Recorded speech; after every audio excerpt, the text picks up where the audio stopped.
fazer uma introdução aqui conversando e aí a gente inicia, tá bom? Pessoal, bom dia, boa tarde ou boa noite. Estamos aqui com mais um SerioliCast. Sejam bem-vindos, eu sou a Diana Serioli. Olha quem está do meu lado hoje, o seu Pedrinho Yokoyama.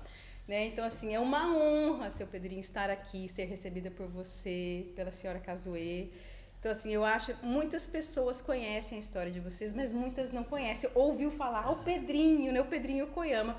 Então, eu estou muito, muito feliz em estar aqui. Também porque, de certa forma, nós fizemos parte um da vida do outro, com a Simone, as crianças, meu pai, o senhor. Então, assim, eu estou emocionada em estar aqui. Então, de verdade, muito obrigada por me receber. Mas eu não vou apresentar o senhor. Vou deixar que o senhor se apresente. Primeiro, quem é o Megumi Yokoyama? Se apresenta pra gente. Bom dia, né? Ou boa tarde, boa noite, como você disse, né? Meu nome é Megumi Yokoyama, sou tradicionalmente japonês, né? Eu nasci em São Paulo, no município de Pereira Barreto, em 12 de junho, dia dos namorados, de 1949.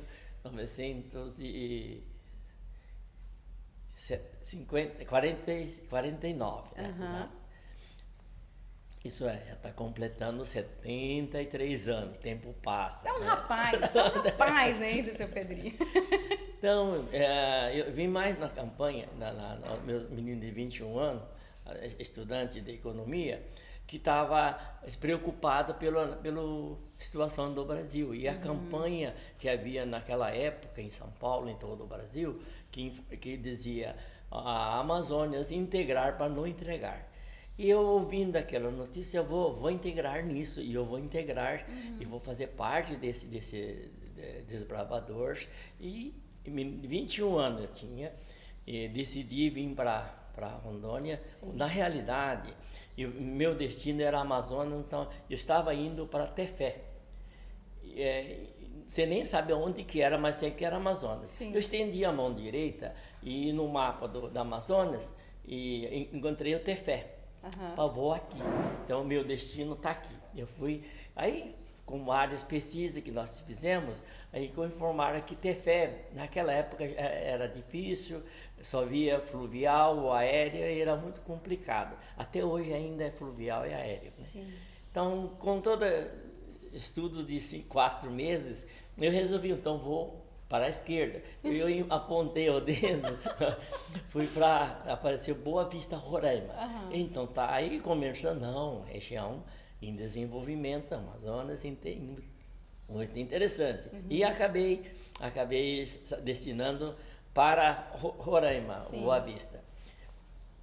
Com destino da vida, né? Nós viemos vindo. Naquela época a estrada estava muito ruim, já era quase final de ano, em novembro de 71. Aí nós chegamos em Pimenta Bueno, aqui acabou a gasolina do carro, e ficamos aqui uns 3 dias aguardando. Sim. 3 dias automaticamente você consegue fazer amizade, conhecimento, tudo, e acabamos ficando na região, o que é o destino da vida, né? Então o senhor ficou aqui porque acabou a gasolina do carro? Acabou a gasolina, ficamos aí fomos para Espigão do Oeste e adquirimos na época era 2.000 hectares cada lote, né? E nós comprávamos os direitos, a topografia, e acabamos marcando 6.000 hectares.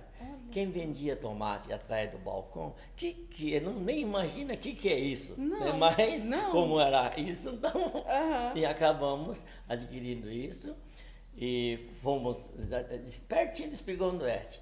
Aí retornamos para São Paulo para poder buscar as coisas que a necessidade para cá. Mas a dificuldade era tanta, estrada estava muito ruim, acabamos chegando em meio de abril de 72. Nossa. Aí, na ocasião, chegamos já, devido aos loteamentos cortados, assim, de 2 km, 2 km, 2 km, cada lote era 4 km por 5 km. A extensão, imagina só. Aí, é difícil imaginar, é difícil, é muito, eu estava muito grande. 100 km para dentro, porque entrava quem vinha tomando posse. Sim. E o nosso caso já foi empurrado lá na frente. Mas eu vim para integrar, não tive medo. Né? Encaramos isso daí, vimos a dificuldade de todas as mãos de obras, a distância, tudo, e acabou, quando observei, já tinha ido 25% do capital que eu tinha trazido. Deixa eu interromper o senhor para entender umas coisas. O senhor falou assim, nós viemos, o senhor já estava casado? Nós vimos que tinha um sócio, rapaz, que veio junto comigo. Veio o senhor Alberto Godoy Hauser, talvez você conhece, ouviu dizer o nome dele, Alberto Godoy Hauser. E tivemos junto aqui. Vieram os dois. Mas o senhor trabalhava com o que antes de vir para cá? Eu trocava mercado, chamam japonês, chama Kitanda, né? Lá na Ilha Solteira, na região de Pereira Barreto. Entendi, mas o senhor veio para cá solteiro ainda? Vim solteiro, né? E vi que todas as obras da usina, quando encerra em nada, acaba fechando por aqui. Apesar que Ilha Solteira é uma maravilha, né? E continuou e foi sucesso, hoje é uma cidade boa. Mas eu tinha essa preocupação do futuro nosso. Aí eu falei, não, eu vou distante, já que tem essa proposta do governo, da Amazonas integrar para não entregar, porque você teria que tomar posse. Então, construir a terra, construir e abrir as fazendas. Então, eu vim com esse objetivo, mas sem uma noção de nada. Eu estava estudando, formei em técnico em contabilidade, estava fazendo economia, mas deixei isso e vim para Rondônia. Né? E aí o senhor deixou a sua família lá? Eu era solteiro, ainda era 21 anos, era solteiro. Né? Mas eu digo assim, pai, mãe... Meus pais ficaram lá. E como que foi esse rompimento, assim, para os seus pais? Assim, você ia vir para um lugar desconhecido, né? Ia desbravar, ver com a cara e a coragem. Como que foi? Normalmente a mãe é o chororó, né? Eu imagino. O pai sempre aquele desbravador, fala para o filho, que Deus te abençoe, né? Seu caminho é para frente, né? Você não olhe para trás, sempre tenha 3 coisas importantes. Faça aquilo que você gosta, né? Tem que acreditar no que você faz e tem que ter perseverança. Isso e ser honesto, né? Isso foi a bênção que meu pai. Então eu sempre aplico esse método, que eu sempre lembro dele para. Tá bom. Aí o senhor e seu sócio vieram para cá, compraram, né? Foi os 25% lá do seu capital. E aí, o que aconteceu depois disso? Aí quando vimos essa dificuldade, aqui na região não tinha posto de dificuldade, tinha um posto de Pimenta Bueno, do Raimundo do Camelo, o próximo cidade era Ji-Paraná, ou abastecimento em Vilhena, tá? Cacoal ainda não existia, Médici não existia, então a distância era muito, nossa, essa dificuldade, o pessoal está indo, na época não tinha motosserra, então não tinha consumo tanto de gasolina para mata, né? Aí acabamos construindo, fizemos um projeto para construir um posto. Aí a Melhorança, que era colonizadora do Espigão do Oeste, e nos cedeu 2 alqueires aqui, justamente era a entrada que ia para o Espigão do Oeste. Né? Aí nós derrubamos. Mas ele esqueceu que na época já tinha tomado posse para o grileiro, voceiro, uma coisa, e não era mais dele, não tinha nada dele. Acabamos adquirindo um alqueire aqui, né? E acabamos derrubando as matas, né? Não tinha motosserra, não tinha maquinário, não tinha nada na época aqui. Mas era foice, machado, trançador, que igual você serrote, né? Grande, 2 pessoas, né? E nós derrubamos as árvores. Então o senhor colocou a mão na massa mesmo e fez. Não tinha, uma coisa que eu não tinha medo, eu tinha um objetivo, né? Então nada me empatava. Aí abrimos um alqueire, derrubando tudo na mão, arrancando tocos, né? Tem um toco que levou 27 dias para nós arrancar o raiz dela, um raiz de piqui. E levamos, aí cortava a raiz, cortava em parte grossa, aí foi cortando assim. Só vocês 2? Não, na realidade eu tinha com mais 2 funcionários, dois pessoas que veio braçal que estavam junto. O senhor consegue lembrar mais ou menos, porque assim, o senhor me disse que demorou 27 dias para arrancar uma árvore. E depois, quanto tempo demorou para o poço ficar pronto? Nós começamos em 22 de abril, nós chegamos aqui em 21 de abril, 22 nós começamos, descobrimento do Brasil, né? Então a gente fala, puxa, já descobriu a Amazonas, né? Aí a minha casa é essa, né? Então, ainda nós levamos maio, junho, julho, 3 meses para limpar um alqueire, né? Aí depois foi muito rápido os objetivos, né? A gente trabalhava. Quando no dia 13 de dezembro, nós já estávamos abastecendo a primeira condução. 1º de dezembro. Então as coisas assim, andou muito rápido. Então minhas coisas andam muito rápido, porque a gente não para. É inacreditável, assim, coisas que acontecem. Isso é fé em Deus e a perseverança, né? Acreditar. Então isso vai a todo vapor e com certeza, né? Quanto tempo trabalhou no posto, Pedrinho? Eu toquei até 1996, né? Até 96. Foi 27 anos de posto. Foi uma coisa... Nós tivemos 9 postos no estado, porque o estado estava começando. Sim. Né? Espigondó estava começando, a Alta Floresta estava começando, Costa Marques estava começando, né? Cacoal não tinha o primeiro posto aqui ao lado do irmão Gonçalves, nós que construímos, né? Assim, e nós desbravamos por causa do que não é interesse eu vim para integrar, então eu tinha que expandir para atender as necessidades nas expansões dos municípios. Sim. Né? E o governador Jorge Teixeira, chegava e Pedrinho, você tem que construir posto em Costa Marques, daqui 500 quilômetros.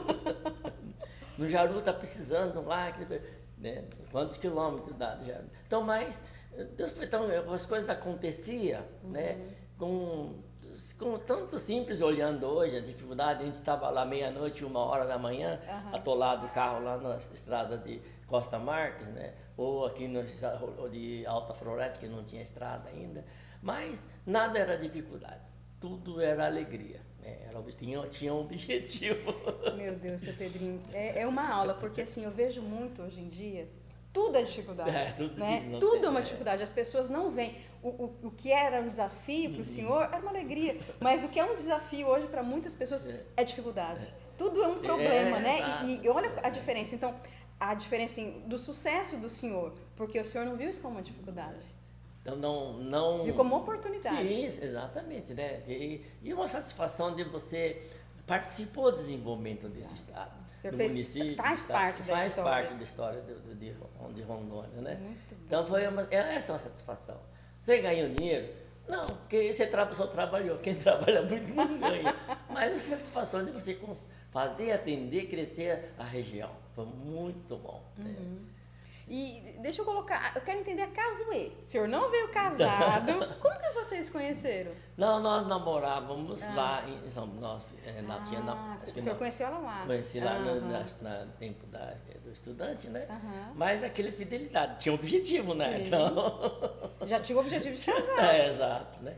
Então, ela ficou lá com o objetivo de eu fazer o ninho aqui, né? Então, mas era difícil, quando ela veio para cá também foi difícil. Tirei da casa, do conforto da mãe para trazer aqui no mato, onde não tinha energia. Foi em 75, 4 anos depois. Quando o senhor chegou aqui, não tinha nada? Não, aqui não tinha nada. Era assim, tudo era novidade, tudo estava tomando abertura.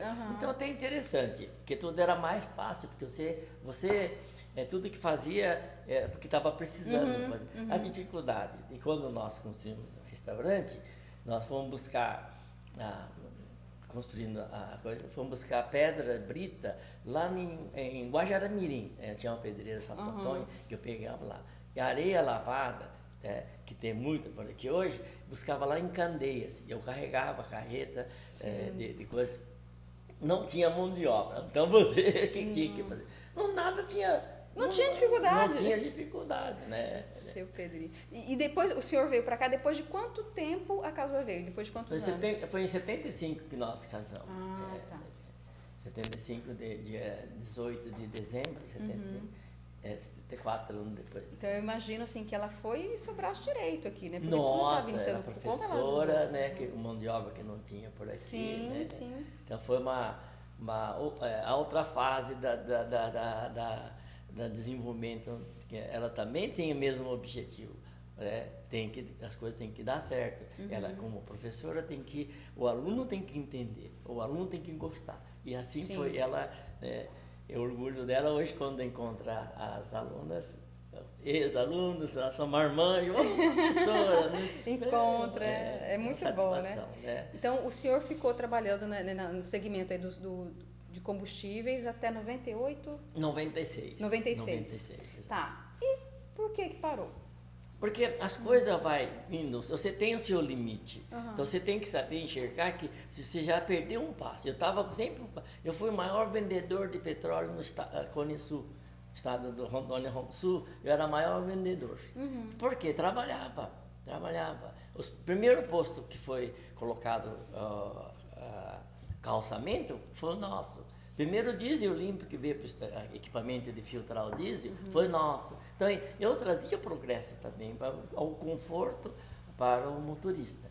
Então, sempre eu falava para o motorista, olha, eu falava para minha esposa, mãe, você cuida dos nossos filhos aqui, e meus filhos minha família está lá na frente, que são os motoristas.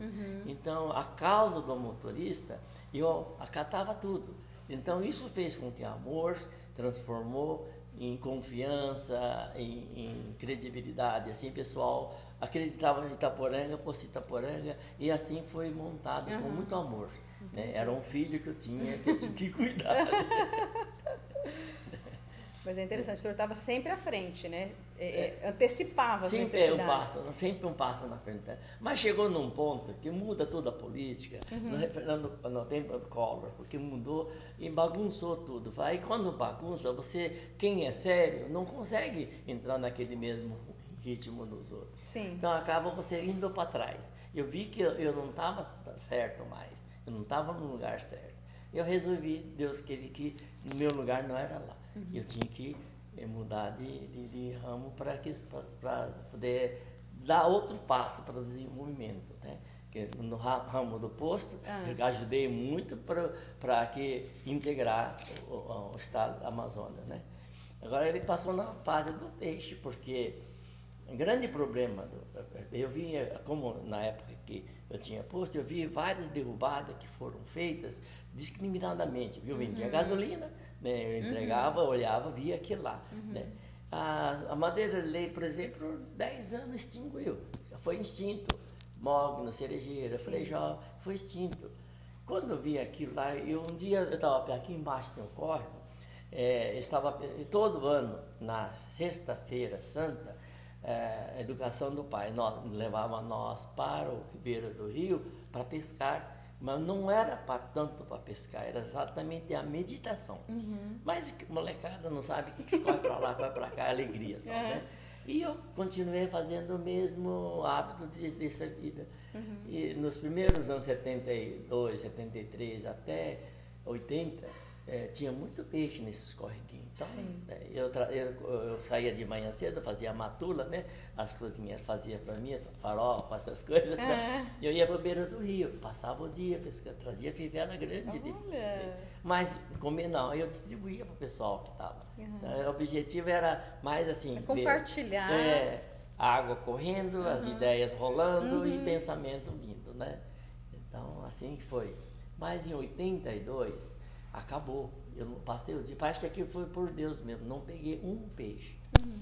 Aí meditando exatamente o dia todo, andando aqui, andando lá, pensei, poxa vida, madeira foi, peixe também já foi. E alguém, isso é a devastação dos homens, né? Então alguém tem que incumbir de repovoar esse rio. Aí eu acho que coisa assim que recebi a iluminação, né, a missão, e eu falei, não. Aí fizemos um projeto junto na prefeitura, era na Reginaldo Monteiro, era prefeito, acho que, não sei se é presidente da Câmara Josafá, aí nós fizemos um projeto para que nós conseguíssemos fazer aqui uma criação de peixe no cativeiro. Foi várias críticas houve, porque japonês louco, você está essa cabeça doida, criar peixe na Amazonas, né? Isso não isso é coisa do japonês. Mas eu tanto insisti, aí o Monteiro acatou o projeto e acabamos começando em 82, começar a criação do peixe. Então, essa ideia de trabalhar com peixe foi nas suas pescarias ali, sim, no seu momento que veio essa ideia? Então aí assim foram feitas. Primeiros peixes vinham lá de Aracaju, lá de Sergipe. Né? Na época da prefeitura foi de Goiânia. Então, imagina só, Goiânia, Porto Velho, a gente buscava em Porto Velho, né? A dificuldade, muita dificuldade, umas 2, 3 cargas, morreu tudo, né? Não tinha, mas eu sempre perseverante, né? Acabamos com o passar do 3 anos depois, né? Aí viu que aquilo não era realidade. Depois que a prefeitura parou, eu continuei pegando de Aracaju. Não era realidade. Porque aí já aqueles peixes que foi vindo da prefeitura já amadureceu, ficou com maturidade, já dava a desovar. Aí nós procuramos o Sebrae para Zecão, que você deve conhecer, Zecão. O nome não é estranho. Ele é irmão do Gaguinho, filho do Gaguinho, enteado do Gaguinho. A mãe dele trabalhava na Cidetran, que faleceu uns tempos atrás. Sim. Mas nós levamos um projeto para fazer desova aqui em Rondônia. Isso aconteceu em 86. Foi prontamente atendido, porque o Sebrae estava chegando naquela época. Então, aí fizemos isso e o Sebrae trouxe os melhores técnicos de desova no cativeiro. Mas na realidade eles vieram mais para conhecer a região mesmo. Geraldo Bernardino, como o professor Antônio da Faculdade de Campo Grande, Jorge de Codevasp, né? E o Alan de Porto Velho, Júnior do Acre e o Maranhão, que sempre foi nosso parceiro. Sim. Né? Aí fizemos um sucesso, porque feito com amor. Sucesso mesmo, né? Presenciou tanta gente depois do curso, que foi feito lá na Sebrae, aí o pessoal desceram tudo para fazer esse desova. A desova não pode ser desse jeito, a desova tem que ser mais tranquilo, né? Trabalha, nem nós trabalhamos de noite só. Então, naquele dia, com toda a bagunça que foi feita, a desova foi fantástico, mas era para acontecer, né? Graças a Deus. Daí para frente, nós nos sentimos necessidade de fazer mais desovas, né? Aí, conforme vai crescendo a atividade, enquanto eu estava vindo só de Aracaju, era pouco peixe, que cada um pegava 100, 200, assim mais ou menos. Mas, a passar do tempo, começou a dificultar, ter muito peixe já. Aí nós tínhamos aí vem a cobrança, o que nós vamos fazer com esses peixes, tem que vender. E não tinha nada para dar milho, mandioca, só isso daí. Aí tinha que fazer ração para ter melhor qualidade. Mas procurei, não encontrei ninguém. Eu incumbi, montamos frigorífico, montamos então vamos fazer esse negócio. Tudo com prejuízo, mas não tinha problema. Eu tinha que bancar isso daí. Né? É que eu ainda tinha o posto. Né? Ainda estava com o posto, então, ali, já tinha essa base. Tinha base. Então eu consegui ainda fazer, montamos frigorífico, montamos a fábrica de ração. Uma dificuldade tremendo, mas começou a melhorar, entendeu? Começou a melhorar a qualidade dos peixes também, né? Aí nós fomos experimentar, assim, fizemos pesquisa da alimentação do tambaqui para hoje Purina, depois da Guabi. Essas grandes indústrias de fora interessavam em expandir isso daí. Então nós fomos cobaia dele. Eles mandavam premix e nós fazíamos ração e dava retorno para ele todo ano. Olha que interessante. Então, assim, já há muito tempo atrás, o senhor, que foi chamado de louco várias vezes, né? Por começar um empreendimento, né, desse tipo, empresas de fora já estavam de olho aqui em Pimenta Bueno por causa da sua iniciativa. Sempre preservei aquilo que o pai nos ensinou, qualidade. Então, para fazer qualidade, você tem que ter instrumento, né? Ração, mãos, né? Assim era a necessidade. E não tinha nada disso, então tinha que fazer. Né? Aí acabamos até 2004. Nós montamos frigorífico em 2008.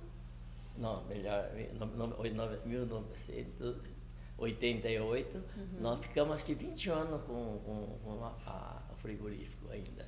Até que criasse alguém. Eu estava bancando aquilo com prejuízo, mas estava bancando aquilo. Aí surgiu em Vilhena, surgiu em Ariquemes, graças a Deus. Aí eu mudei o sistema depois disso. Eu entrei para melhorar a genética. Então eu vi, quando eu estava, o frigorífico serviu com grande oficina para saber a necessidade da piscicultura, tudo isso foi. Então cada peixe que eu recebia, eu analisava por quê. E a atividade fazia 20 anos, não cresceu a atividade. Por quê? Eu vejo quando eu recolhia, pegava peixe de 2 quilos, também pegava peixe de 300 gramas. Então, as coisas eram muito, assim, dispareio. Isso não dava frigorífico na região. Eu sempre cobrava para o produtor, vocês têm que fazer qualidade, você tem que fazer qualidade. Porque se não fizer qualidade, não tem como tirar esse peixe para fora. Então, vamos melhorar. Mas melhorar o quê? Não tinha como, né? Porque em vários cortes, assim, do frigorífico, acabei eu precisando de fazer vários cortes de ventrecho, a costelinha, assim, filé, porque os peixes que vinham eram vários também que não dava para... Sim, não dava para aproveitar. Né? E o Sebrae foi um grande parceiro novamente, trouxeram uns técnicos para ensinar a corte, né? Aí nós aprendemos vários cortes. Todos esses cortes que hoje tem, surgiu de nosso frigorífico aqui. Graças a Deus, né? Nós fomos exatamente... nós integramos com o desenvolvimento. Seu Pedrinho, então foi nesse momento, assim, essa dor, o senhor percebeu que precisava mudar mais uma coisinha. Por quê? Por que tem essa disparidade, né? Então foi nesse momento que teve outra ideia, outra sacada. Então aí que nós solicitamos o Sebrae. O Sebrae trouxe uns técnicos aí, né? Inclusive os grandes...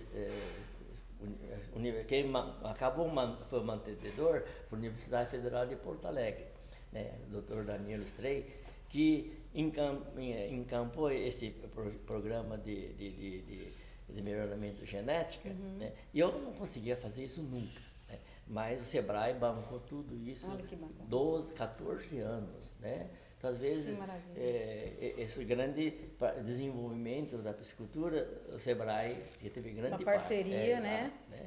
Então, foi uma coisa assim, mandaram vários estudantes. Lá na piscicultura, você vê nas paredes, tem visita. Então, queria negócio, cada mestrado, doutorado que viesse, né, que fizesse estágio, ele era obrigado a desenhar. Eu fiz isso, você vê que hoje fica aqui essa lembrança, várias universidades do estado, do Brasil, estão lá. Né? Tem uma história nas paredes, né? Então não posso derrubar. Não pode, ele é muito precioso. Seu Pedrinho, e, assim, fazendo um comparativo, vamos colocar aí 5 anos atrás, na piscicultura, o senhor acha que está muito diferente em questão no financeiro, até mesmo na qualidade, no atendimento? Teve uma mudança muito grande para melhor, para pior? Qual que é a tua percepção? Não, foi para melhor. Depois que nós melhoramos a genética, isso foi em 2004. 2004 para cá, em 2004, 2008, aí começou já nós produzirmos em escala o melhoramento do peixe melhorado. Aquilo que levava 14 meses para desenvolver 2 quilos, ela veio para 7 meses, né? Então, tempo foi, e outro, ficou assim mais uniforme, não estava aquele dispareio. Então, vieram as fábricas de ração, não resta dúvida, ração são melhores, mas não só a ração que é interessante, são 3 fatores também, a genética, né, manejo e o alimento. Esses 3 andando junto, desenvolvem. O que aconteceu? Depois disso, o que faz? Você vai fazer daquilo que o outro está ganhando também, né? Sim. Normalmente, como não tem, piscicultura é uma atividade nova, então o pessoal, eu falava, mostrava, mas era o único doido que mostrava. O senhor ia lá e fazia, eu vou fazer esse negócio. Aí acabou vindo região de Ariquemes principalmente, porque aqueles pessoal que tem frigorífico, foi meu sócio aqui no frigorífico daqui de Pimenta. Eles vieram mais para ver o que é o desenvolvimento. Então, nunca tinha, são criadores, mas não tinha mais a nossa frigorífica pequenininha. Aí eles viram que nosso movimento estava bem, mas não sabiam o fundo como é que era, né? Como era feito. Não só viram a ponta do iceberg, né? Lá embaixo não sabia. Aí eles montaram o frigorífico lá em Ariquemes, foi um grande alívio para nós. Tá? E nisso também, conforme o vizinho ganhava dinheiro, foi ampliando, né? Foi cada um acreditando. E o espaço também foi muito bom. Hoje já é difícil fazer piscicultura, porque existe dificuldade muito na legislação. Sim. Naquela época fazia no meio do leito do rio, tudo, porque precisava de expandir.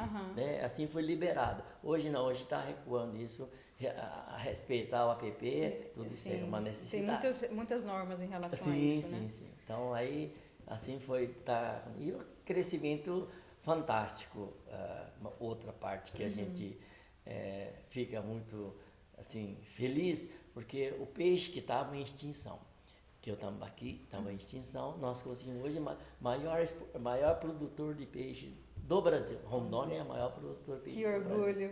Que orgulho, né, seu Pedrinho? Então, depois do melhoramento, automaticamente coisas melhoraram bastante dessa forma. E desenvolvimento, crescimento foi muito tempo. Sim. Eu sempre falava, existe altos e baixos, né? Esse alto demorou muito, demorou acho que uns 8 anos já. Né? Agora deu uma estabilizada e automaticamente já começa a ter dificuldade que tem que ser melhorada, cada um tem que se preocupar para melhorar para a sobrevivência. Tá? E assim, na mesma circunstância que eu estava preocupado com o tambaqui, eu em 71, né, quando eu estive em Belém, também eu vi uma escama desse tamanho no sistema de chaveiro. Sim. Mas que é isso, né? Mas esse aí é o peixe da Amazônia, o maior peixe da Amazônia, o pirarucu. Chega a 300 quilos, assim ele comentou. Eu comprei 3 chaveiros desse, um para mim, para minha namorada, para meu pai. Eu trouxe e eu falei com ele assim, um dia eu vou criar você. Como que é a vida, né? Olha as voltas que o mundo dá. Em 92, houve muitos rumores na região da Amazonas devido à seca e à depredação, né? E começou a informar no rádio, na televisão, falando que pirarucu estava em extinção. Nossa, eu corri atrás de uma atriz, né? Consegui, no início, 5, pagando R$1.500 um peixinho, né? Mas eu precisava daquilo, que não conseguia, eu não sabia de onde pegar. Eu consegui 5. Daí isso aí começou. Aí no final de ano, dia 22 de dezembro, eu estava já não tinha mais posto, vendi a última carreta. Quando estava vendendo a carreta, toca o telefone de um amigo Elias de Manaus. Pedrinho, você não quer comprar uns filhotes de pirarucu? Pronto, interessa. Que preço? R$30. Puta, 1.500 para 30, mas não perguntei o tamanho também. Não, eu imagino que lá que era agora. Falar, eu estou vendendo uma carreta aqui agora, e vai dar quanto? Dá para dar 900 e poucas, assim,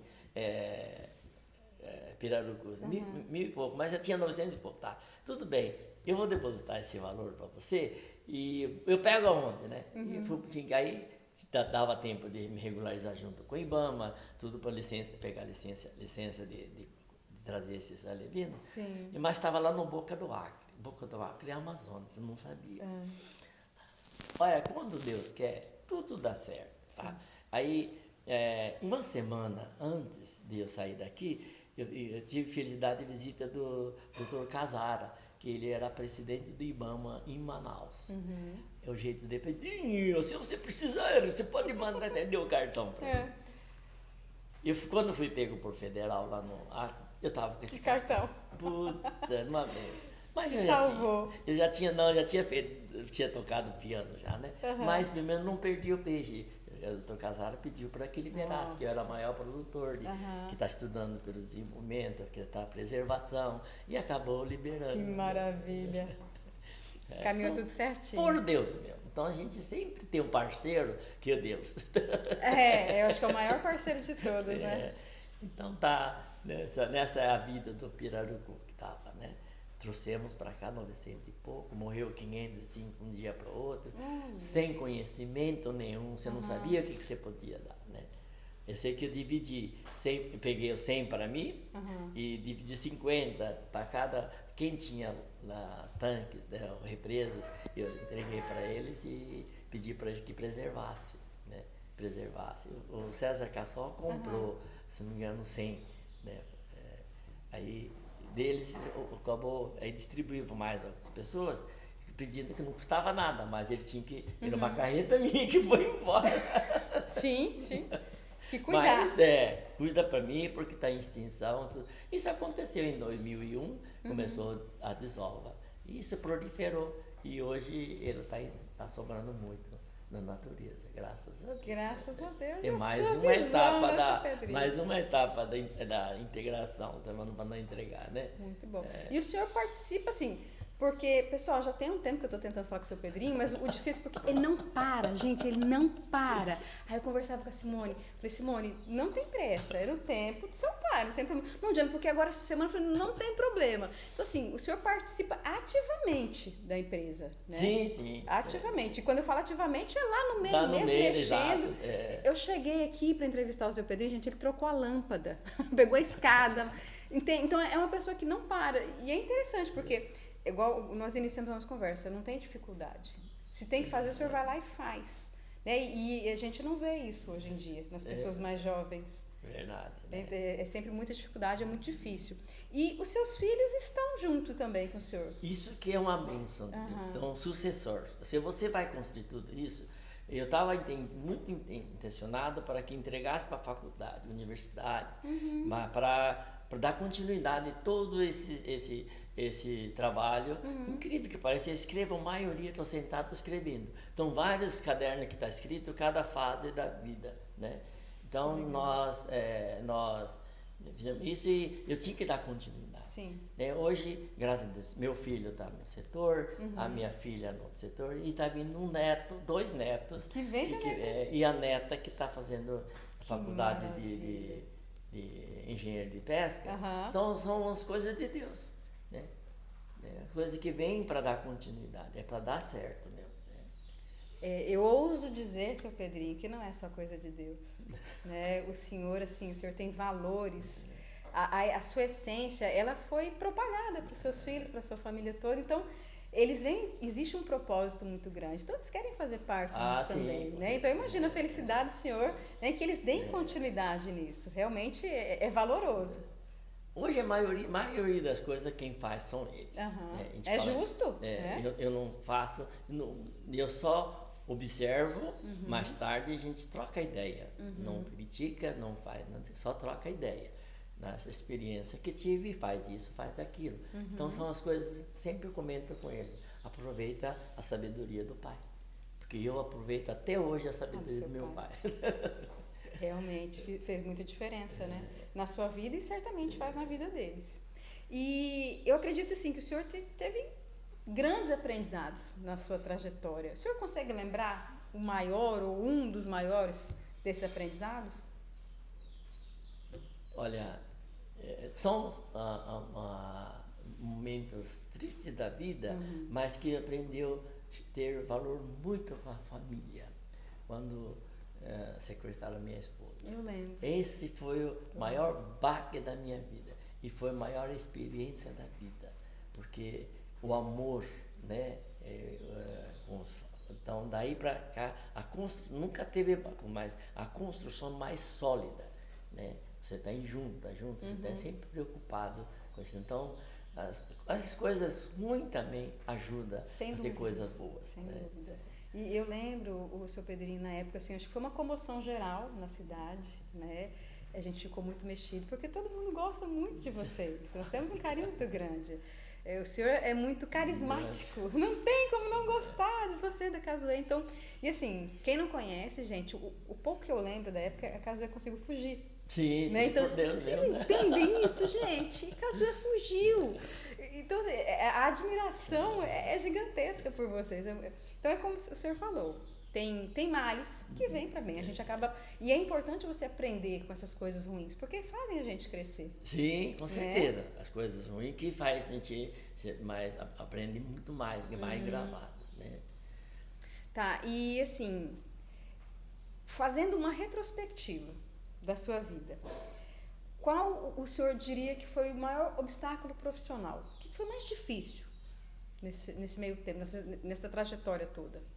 Não, assim, como estava na atividade da piscicultura, o maior problema quando nós trouxemos esse 970 Pirarucu, que eu não tinha nada, nenhuma orientação, nada. Eu tinha que desafiar isso daí para conseguir criar isso. Então foi uma coisa assim, só acreditando, tendo fé, para que ele consiga. Você nunca pode pensar hoje, não, você tem que plantar para colher, né? Então, naquele momento eu falei, isso aqui é colheita minha, então eu estou plantando semente, então tem que distribuir essa semente para que essa atividade possa desenvolver. Se eu sozinho fizer, não vai acontecer nada, vai ficar nisso daqui. Então foi um desafio muito grande, procurando, não tive uma informação, mas nós criamos alguma forma para que possa, assim, conseguir sobreviver. Esse conhecimento, ele veio no processo. Sim, né? Sim, exatamente. E assim, o nome do senhor é Megumi. E por que Pedrinho? O pai, quando eu nasci, não tinha padre na casa, na cidade, o padre estava viajando. Então, meu pai era aquele rigoroso. Nascia, registrava no dia, quem dava o nome de português era o padre que dava, batizava em nome do Pedro, né? Mas ele não registrou, né? Mas batizado eu fui, então. Então é desde criança. Sim, o único que eu não tenho nome registrado em português sou eu. O resto todos os 9 irmãos têm, né? 9 irmãos. Tudo bíblico, Daniel, Tomás, Tiago, Paulo, assim, é tudo. Que legal. Então vamos pegar esse gancho de criança. Como que era o Pedrinho criança? Como que foi sua infância?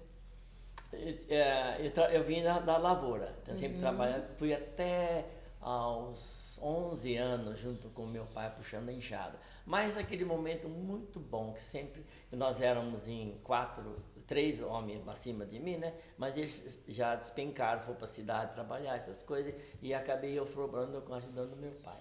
Mas só alegria mesmo, porque ele era uma pessoa assim dinâmico, né? Muito assim, muita fé, como dizia o senhor Yokoyama, vive de fé, mas era verdade, ele vive só de fé mesmo, né? Então são momentos bons que eu tive trabalhando com meu pai. Aí depois eu fui trabalhar com meus tios, que estava estudando na cidade. Nós morávamos 2 quilômetros da distância da cidade, mas ele acolheu para que trabalhasse para estudar. Eu fui acolhido por ele até aos 21 anos, eu fiquei com ele, trabalhando com eles, né? Mas sempre alegre, eu sempre fui assim, olhando sempre para o futuro. Eu via, nunca deixava nada para você falar para mim, até que eu já estava pegando. Então as coisas assim, são dom de Deus. Eu tinha um carisma, por isso que quem arrumou meu casamento foi a tia da minha esposa. Que olha, aquele japonesinho, aquilo é bom. Procura cada ela que me fisgou para levar. Olha só que esperta. Ô, seu Pedrinho, o senhor começou na lavoura com quantos anos com seu pai? Eu estava com 6 anos, eu cuidava das minhas irmãs, a Beth, a Miriam, então eu que cuidava dela. Porque a mãe que tem que cuidar lavar roupa dos mais 6. E o senhor já com 6 anos? Sim, cuidava. E elas tinham qual idade, mais ou menos? A Beth, comecei carregando ela com 2 anos, né? Miriam desde pequena, né? Olha só. Já começou então com as responsabilidades, cuidando das irmãs. Exato, né? E depois foi para Porque tinha um sistema japonês que carregava as crianças no colo, botava no colo, amarrava assim. Então é literalmente mesmo, o senhor carregava mesmo. Carregava e ia caçar, ia coisa. Então não parava a coisa de criança, né? Mas ela estava sempre nas minhas costas. Ela teve na barriga da mãe, na frente, então comigo teve nas costas. Muito bom. Seu Pedrinho, a frase, dinheiro não traz felicidade. O senhor concorda? É uma realidade. Que você quando visa demais o dinheiro, as coisas somem, não dá. Então você tem que acreditar, né? Tem que ter perseverança e gostar. Isso o papai nos ensinou. Então, o dinheiro é a consequência disso, né? Você tem que plantar o amanhã para você colher. Como eu estava na atividade da piscicultura, eu não podia ficar sozinho. Eu tinha que expandir, né? Expandir para que essa atividade crescesse. Se você ficar sozinho, você fazer um grande investimento sozinho, você não cresce, você não consegue crescer. Sim. Então tem que ensinar primeiro os outros, né? Portanto, nós temos aqui na 17 60 hectares de lâmina de água. Havia necessidade? Não. Financeiramente não precisava mais, mas havia necessidade de melhorar a atividade. Por exemplo, eu faço só reprodução, meu setor é só reprodução, mas você não sabe o resultado desse que está reproduzindo. Os filhotes desse aí desenvolveu bem, o que aconteceu? A gente está crente que está tudo bem, mas às vezes muita coisa está errada, mas você não consegue consertar. Aí pedia para os produtores, olha, nossos peixes são tudo chipados em CPF, né? Então, sabe, foi cruzado fêmea, CPF tal, o chip tal, o macho tal, então, vê o resultado desse aqui para mim. Olha. Mas não tinha resposta. Eu tinha que construir essa piscicultura para exatamente eu ter resultado. Então, eu mando uma família, e a Simone acompanha, a Marcela acompanha, me dá retorno. O pai teve muito ruim, aquilo lá, teve muito peixe pequeno, sucessivamente, coloração está ruim, isso daqui, então... E eu comecei a conseguir, mas isso já faz uns 3 anos no máximo que eu estou com isso. Então vai demorar mais 10 anos para ter essa resposta. Né? Entrar no eixo. Tá? Mas foi assim, uma coisa da piscicultura, por exemplo, eu via muito depredação das águas, jogava de qualquer forma água no cio. Todos daqui para baixo, Cacoal, Médici, Ji-Paraná, tudo toma dessa água, não é? E jogando essa água que nós bebemos, não tem condição. Então, eu explicava, olha, vocês têm que fazer tanque de decantação. Decanta uma vez essas águas para você soltar no rio. Né? Não solta direto, mas a maioria joga direto. Tá? Sim. Aí vai, às vezes, tem peixe que tem verme, vai embora, aí vai proliferando outro que está lá embaixo, sucessivamente. Né? Aí nossa atividade, nós fizemos... são 10 mil metros quadrados, 2 tanques, então toda essa água cai lá dentro, depois que vai para reaproveitar essas águas.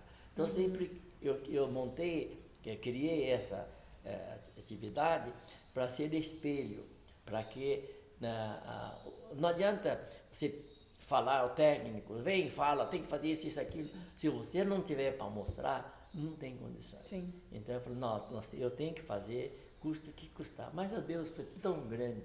O Banco da Amazônia acreditou e investiu nessa atividade. Graças a Deus. Muito bom. Então aí, hoje, me orgulho muito quando tenho resposta. Olha, aí tá determinado peixe não foi resultado bom. Outro casal foi ótimo, né? Assim sucessivamente. Eu tenho que ser mais rápido, igual que acontece com os frangos, né? Hoje é 40 dias, então é coisa rápida. Sim. Então, você tem condição de ter menos despesa já vendendo. Então, com o custo que está se tornando, então você tem que fazer uma forma para o produtor ganhar.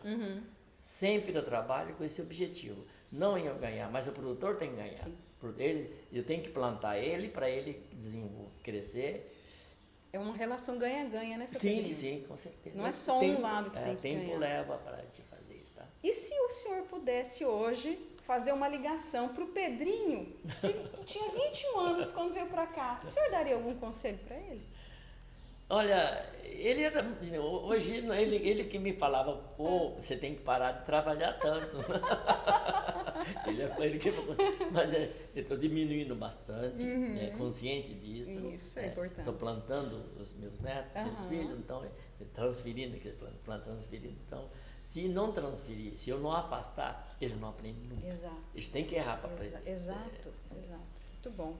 E qual foi o maior aprendizado que seus pais te deixaram? Ser honesto. Né? Filho, dinheiro não é nada na vida. Né? Tenha bons amigos e bons créditos.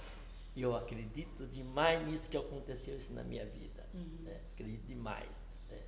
São valores. Eu sempre falo, ninguém é mais do que ninguém. Todo nasce pelado, mas no mesmo. Então, a humildade, você seja sempre humilde, não seja arrogante. Né? Humildade você ganha todos. A simpatia, a confiança, tudo isso você pode ver que eu não chamo de você, chamo de senhor. Toda pessoa que é o senhor fulano. E é um hábito que o pai nos ensinou. Eu não vejo eu com a idade que eu tô, eu vejo 27 anos, então eu chamo de senhor. E, seu Pedrinho, qual é a primeira coisa que o senhor faz quando acorda? Toma água, toma café? O que é? Tem um hábito? Porque a gente tem, né, sempre um costume. Bíblia. A Bíblia. Já levanta e vai. Sim, desculpa. Esse é o quadro do meu pai. Né? Então, meu pai sempre ajoelhava e orava, né?